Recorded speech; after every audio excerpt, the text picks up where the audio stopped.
Matt right here. After a 4-game losing streak, what did you emphasize to your team coming into today? Yeah. And did they accomplish what you wanted? Yeah, obviously I thought they played really hard. For the entire game, like we haven't had bad first halves in that 4-game losing streak. We've had bad second halves. We've had a couple really bad starts to the second half. And then obviously we haven't had great finishes to the second half, but it hasn't been something. It's been a little like deceiving for us because you come into halftime and you're not down 12, right? You're not down 9, you're up 12, you're up 1, you're down 2, whatever it might be in those 4 games. And then we just haven't got that start, and that's what we wanted to do a better job. I thought we took care of the basketball the whole night. We just didn't embrace the physicality on the glass. We got manhandled in the first half when shots went up. I thought Cam really gave us a spark in the second half, defensive rebounding.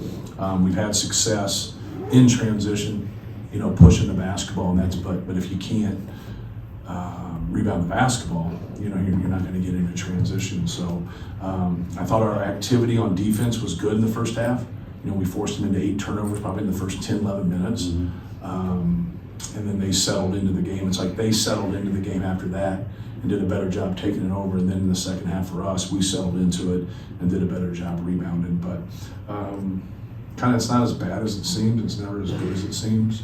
I thought our guys played hard and competed, and tough game. Well coached.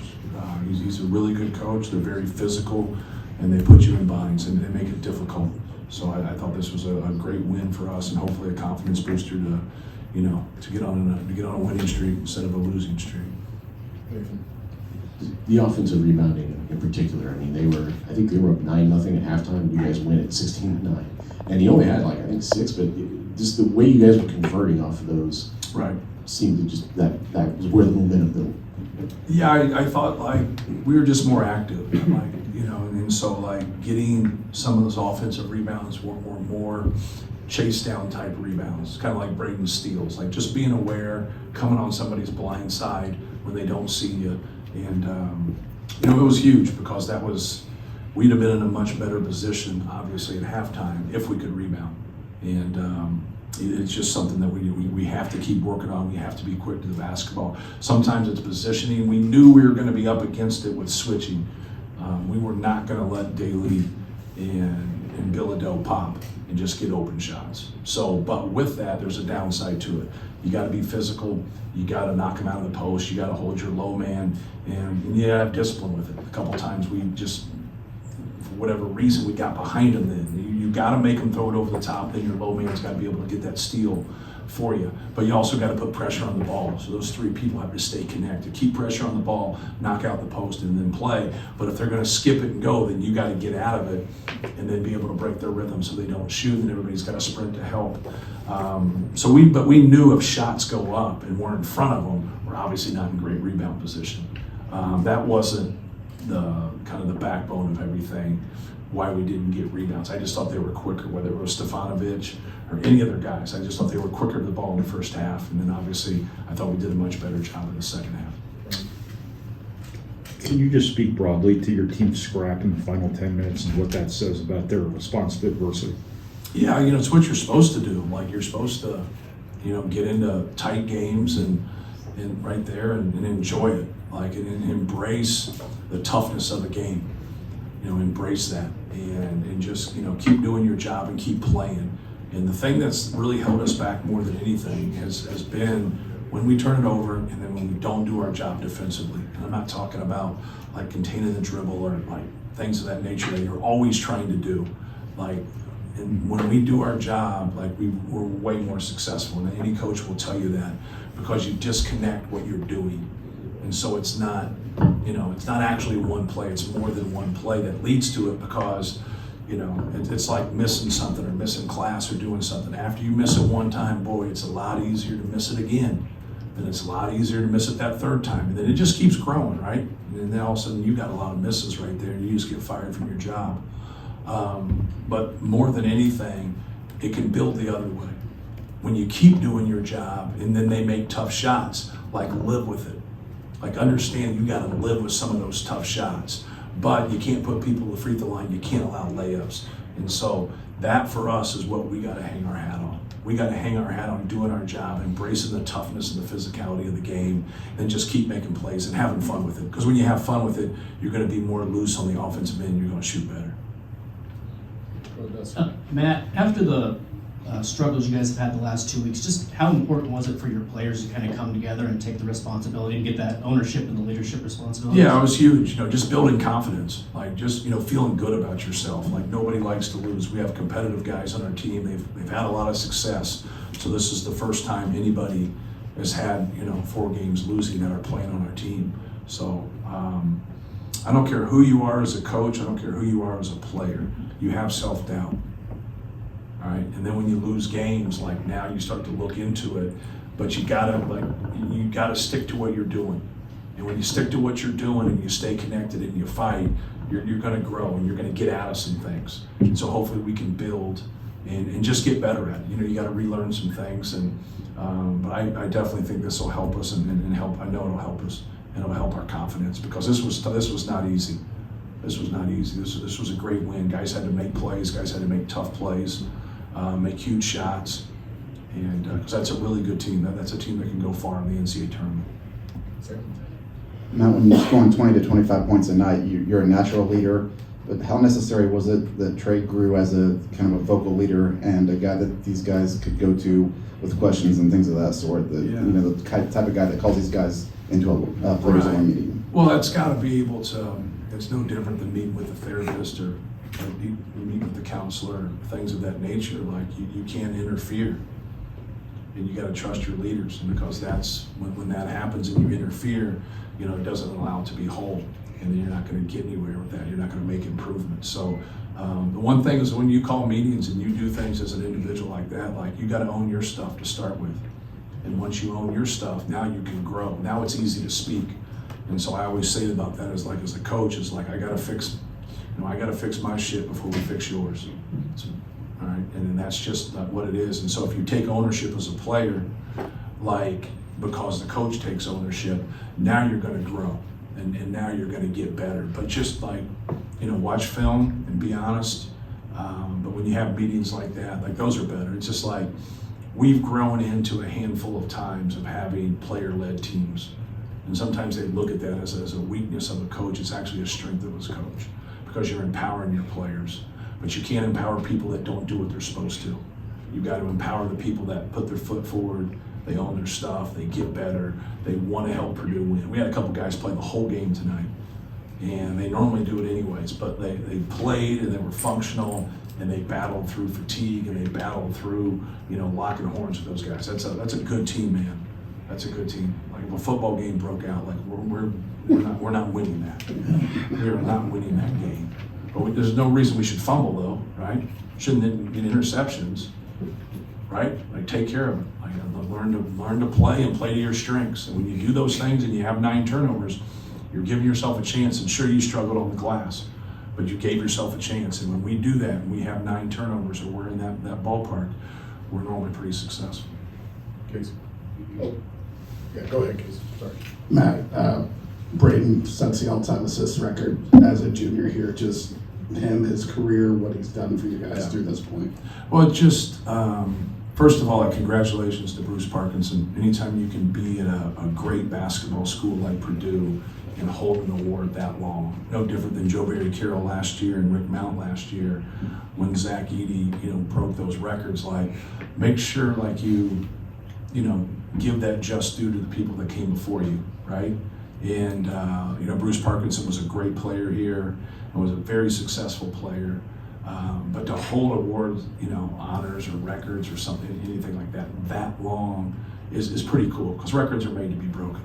But for someone to do it in their junior year, is pretty cool. But no, he's got a knack, man. He works hard. He's a good player. But he walked into this. A lot of times people want to give you credit, like he walked in here passing. He's got a feel and he's got a read.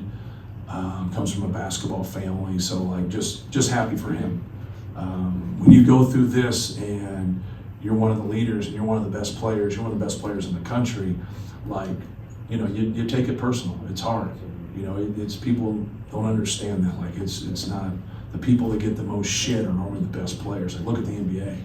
Like you got all those guys are great. All they want to do is compare each other. Like who cares? Like just win the game. They're all great. They're all great. Like you know, give them all their flowers, right? Like but like there's always that comparison, and that's you know. But for him, man, he's stayed with it. He stayed with it. Fletcher, Trey Kaufman, they've stayed with it, and that's what we need. Like we need those guys, you know, at the front of the battle, and you know, fighting people and doing the right things, and just helping Purdue win like they've done their whole career. Hey Matt, what's it like for you this season? You're typically the team with all the big guys, and you're looking out on the floor and you're seeing guys that are bigger than Purdue. How big of an adjustment has that been for you this year to be doing that? Yeah, I think it's totally ridiculous. Obviously you know the other scope of it, no different than like a prosecuting attorney and a defense attorney. Like, you know, some of the best defense attorneys are people that started off in the prosecutor's office for 7-8 years. They understand the other side. So like with Mara, when he came in, we spent a lot of time for Mara, both how to attack him and then how to defend him. I know it didn't look like it there at the end, but they're not going to beat us with twos at the end when you're up 12 points. We're just making sure they weren't going to get threes. We're going to play them one-on-one. And then if they wanted to get those and we shoot free throws, then like, so be it. But yeah, it's a little different. It's a little different. Our guy is really efficient in how he plays, but then he's not that as a defender or a rebounder. You know, I thought he did some really good things tonight defensively, but like it's hard for him when he's got to carry the load like that and play 40 minutes. But it's not. It seems to not bother him when he has the ball in scoring position. Like, you know, guys that can score are never fatigued when they have the ball in their hands, right? He's a fabulous player. Trey Kaufman has really helped him and has really improved himself and helped his cause. But going against like Mara is a little surreal, you know. But I prefer guys like that to be on our team. It felt like when TKR was in with first, you had TKR more of like a flat edge or even just switching, and then when you had him in with Heidi, it's more of a deep drop. What's kind of the thought process behind having those two separate schemes based on personnel? It was what they were running. We messed it up a couple times. So we played out of, we have a name for it, it's not important. When they went to like their chin action where they cut through, which they don't do a lot of, when they did that, we just tried to hold that guy there. So when he came off the ball screen, we just dropped and then we switched it up top. So when they went into their flat ball screen up top, we wanted to weak it and send it to their weak hand. And then when they were going to go Spain, you speaking my language? Okay. When they wanted to go Spain, right there, we just brought our guy up and switched it up top, and then we dropped our 5.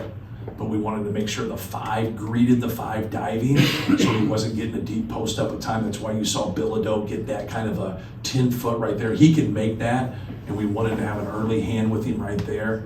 But we just didn't want Andrews and Sebastian Mack attacking Trey.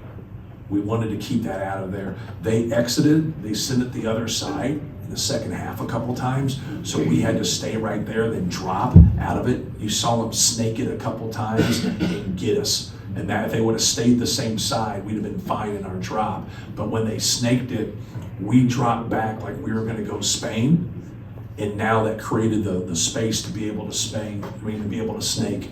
So then we switched at the end of the game and told him to touch his shoulder, and when he exited out of it, we would still stay with it like we did, because you just can't ignore that when he goes to the other side. So when we weak it, we keep it to that side, okay? So now we come up into it that way. Well, he exits the other way.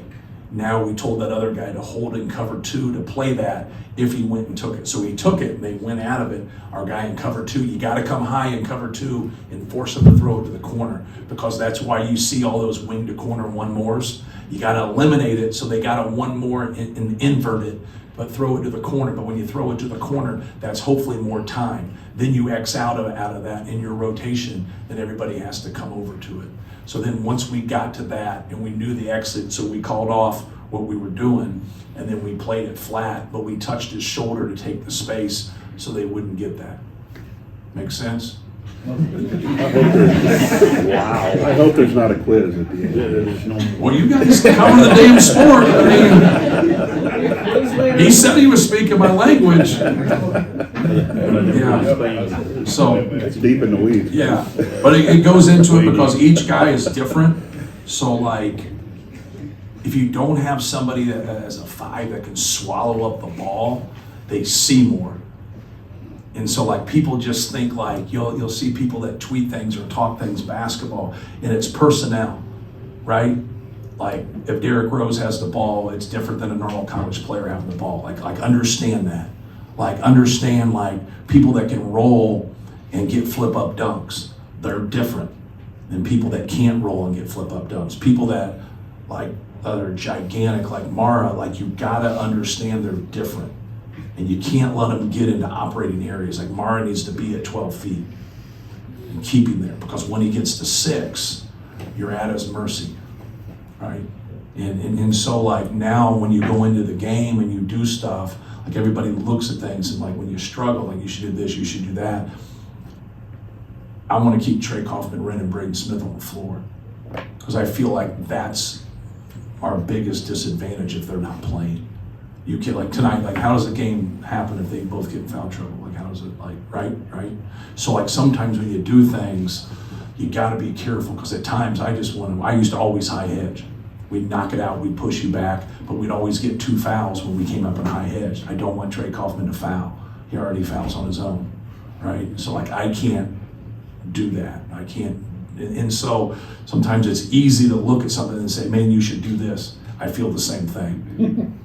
But I know that's probably going to generate a foul from him, and I want to keep him in there, because at the end of the day, if we take care of the ball and we execute offensively, we make ourselves a better defensive team. It's not an end-all be-all, but it does help us, and the numbers prove that. So, Israel? Just your sideline mannerisms in a game like this. Is that something you've had to think about over the years? And I mean, you stay pretty stoic.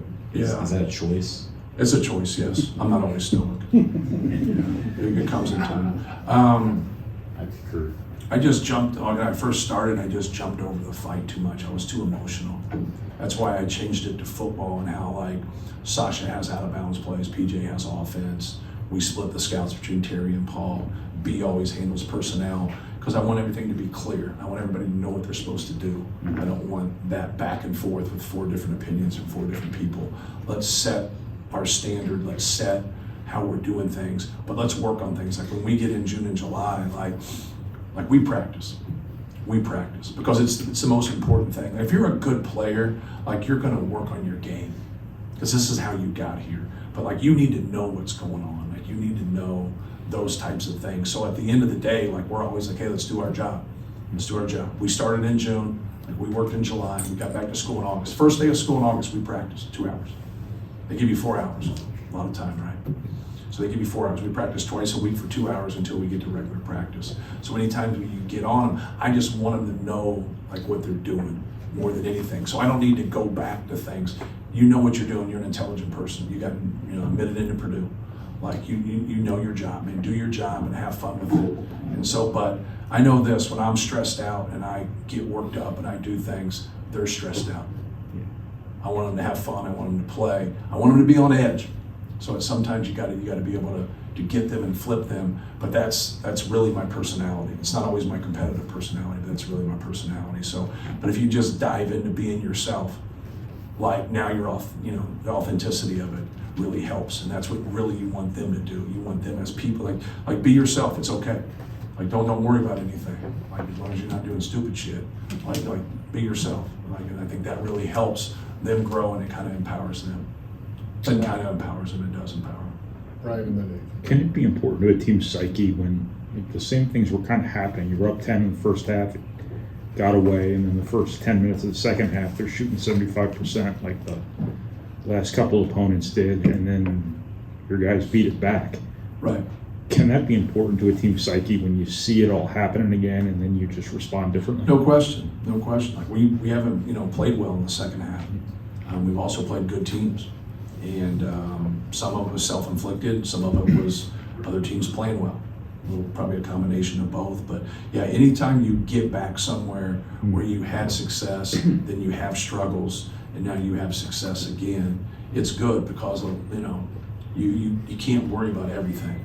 You just simply can't. But you gotta worry about yourself. Like you gotta be able to say, hey man, we're in competition. Like here it is. Like embrace that. And embrace those tough moments because that's what makes you special. Last one. You already mentioned before, Cam 9 rebounds in 12 minutes in the second half. Just how did that feel? It was that individual response to that accountability and that embracing the toughness. Yeah, I thought he had 3 opportunities in the first half to make similar plays that he made in the second half, and he didn't. A couple weak sides, a couple rebounds, got his hand on one basketball that he had to get. And like we talked to him about those things. We talked to him about this week. It's just like you've got to be able to embrace that physicality, especially in work downhill and go rebound and get possessions for us. We didn't just say it to him, we said it to everybody. But I thought he was great. It was one of those things that kind of like Miles in Indiana, it made more sense for him to be on the floor. It made more sense for Cam to be on the floor. And so I think it's the ultimate compliment when you come off the bench is like when you force the coach to play it. And we were better with him in there. And I thought he did a really good job of giving us a spark. Thank you. Yeah.